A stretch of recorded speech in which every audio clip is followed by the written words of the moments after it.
they got a really good football team. Coach O'Brien's done a great job with that team. They got some big-time playmakers up there on both sides of the ball.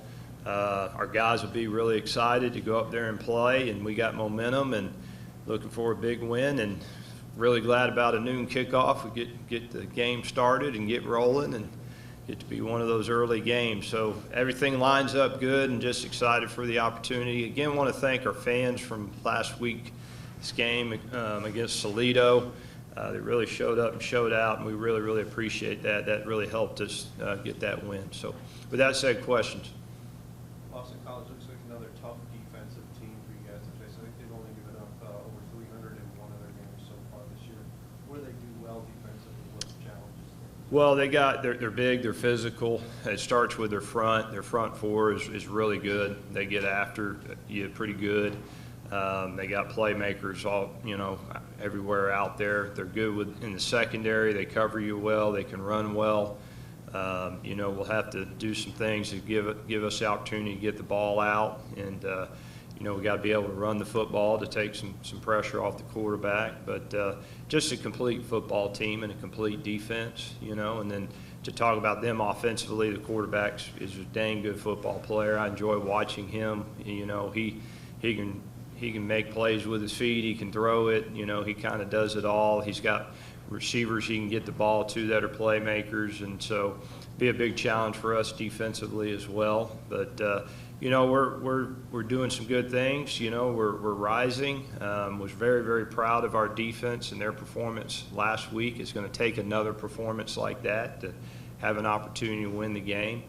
But yeah, it'll be a challenge, but I know our guys will be very excited to get the opportunity to play them.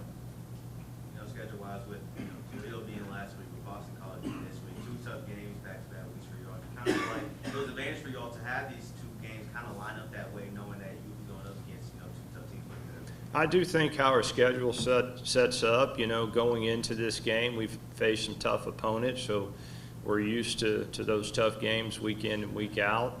We've been in some big atmospheres. Our guys like going on the road and playing at different places, and when you get to play at a great place like Boston College, our guys get excited. So I think we're trending in the right direction. I think we're right where we need to be this part of the season. We need to play our best football, though. This is the time you play your best football if you want to go win this game. It's your first noon start of the year. Does that play any sort of effect on the team as far as maybe starting their day earlier? I mean, I know it's a road game, so you're already going to be there, but does that play any sort of effect? I think it's great. I like the early games. You get up, you eat breakfast, you go to the stadium, and you go play, and you're not waiting around all day to play a game. And my stress levels rise on those night games as I'm watching other teams play and things they mess up or they do wrong. I'm constantly going, we don't need to do that for sure. So I like, especially when you're playing a bigger opponent, I think it helps you to play earlier in the day. But they got a great atmosphere up there, great crowd, so no matter what time you play them, it really doesn't matter. You better show up and play your best if you want to win.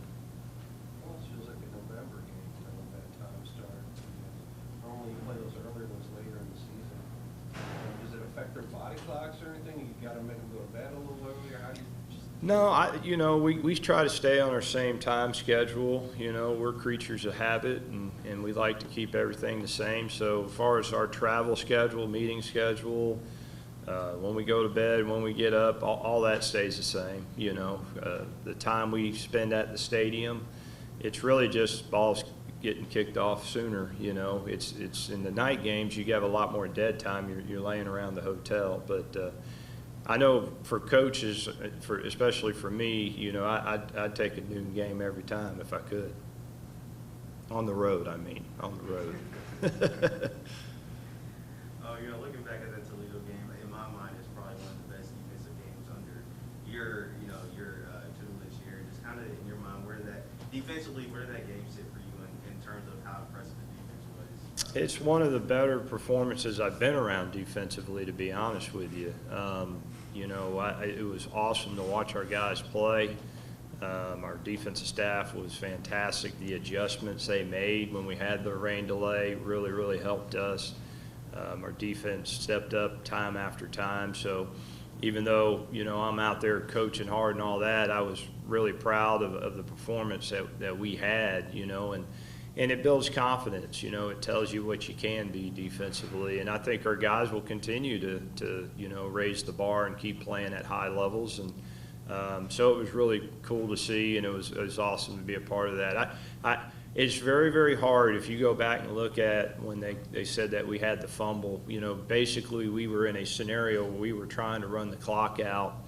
They had 3 timeouts. We had a huge stop, right? We had the interception. We go out there and have the fumble.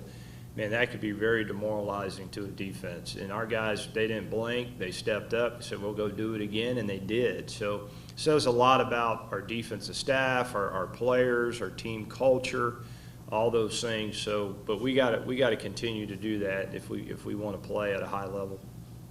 Devontae was the guy that made those 2 highlight plays, the back-to-back interceptions. Tell me a little bit about him. He seems like he stepped right into a major role in that secondary. Yeah, he's a confident player, older veteran guy, kind of one of our leaders on defense.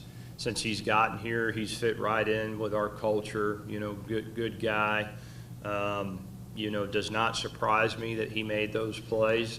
I think earlier in the game, he was covering the tight end. Tight end ran a nice route and scored a touchdown on him. He came over there on the sidelines and said, not again, and so he goes out there and gets 2 picks, right? So that's what good players do, and he stepped up in a critical moment, and we're just happy we got him. We're glad he's here with us. Okay, gets his 2nd career start this weekend. He had some action against Alabama earlier in the year. Do you think that helped him prepare for this game in a big environment on the road? I think every opportunity that he has to play and just continue to get snaps, now that he's got that first starting game under his belt, he needs to take the biggest step, as far as, improving. He did some good things in this game, but he also had some critical errors too, and he'd be the first to tell you that. So he needs to take another step. He needs to play a high level of football.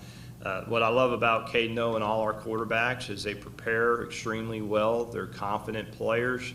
They're pretty cool and calm under pressure. So when they do make mistakes or something happens, they can go to the next snap and play. And I know he'll learn from everything, the good and the bad in this game. And I expect him to play his best ball in this game coming up. What does that next step look like for him going to a second start? Yeah, I think the biggest thing is when you're a starter, you manage the game. You understand situational football. You think back on the first drive, we had a really good drive going. We're kind of in that fringe area, it's 1st and 10, but we threw a pick down there. He took a shot, and we threw a pick. I'd like to see this time around, hey, I need to protect the football there. It's 1st and 10. We're getting in, field goal range. I know at least I got points. I'm not going to give it up on a first down. He knows that. I'm not saying anything that he doesn't already know, but you got to protect the football, understand situational football. You're going to get an opportunity to make your plays, and when it is your opportunity, go make them. He made a great throw on the touchdown to Keyshawn on the go route. He checked to that. He saw it and made a great throw. So those are the things that he's going to need to continue to do to play at a high level. And I know he's learned a lot from this first game, but we got to protect the football. We got to make our plays when they're there. And a lot of times too, playing quarterback, when you're dealt a bad hand, you don't make it worse. You either throw the ball away or you don't take the sack, and now it's 2nd and 10 instead of, you throw an interception. And that's just part of the growing pains of being a starter and learning how to play at a high level. Looking for an update on TJ too. Is he still several weeks away? How's he been? Yeah, so, had that lower leg injury. He's still going to be several weeks. He's doing a really good job of being in recovery and doing the rehabs and all those kind of things. And we just got to take that week by week. But he's progressing good so far. And, we'll get a couple weeks down the road and kind of have a better idea about his availability. With TJ, you saw him and Caden hugging each other and talking to each other throughout the game. Has does that make it, make you happy and make you smile that, that two quarterbacks were been in competition for months and having to deal with all that or being able to support each other like that and be good friends? Well, I think, it's just our culture more than anything, and it starts with our coaching staff. We have a model and a blueprint of the type of men that we want to play for us at Western, and it starts with good people. You gotta be a good person first, and then obviously being a good player is a close second. But I take the person over the player first, and TJ is that, and Caden is that, and all our players are that, and they support each other. They are a tight-knit family. They are a brotherhood. So yes, that's good to see, but that is also expected. And if you want to be a good football team, you got to have guys like that in the room, like TJ and Caden, and the rest of our guys are always supporting each other and care about each other and play at a high level for each other. Thank you, Coach. All right, thanks guys, appreciate it.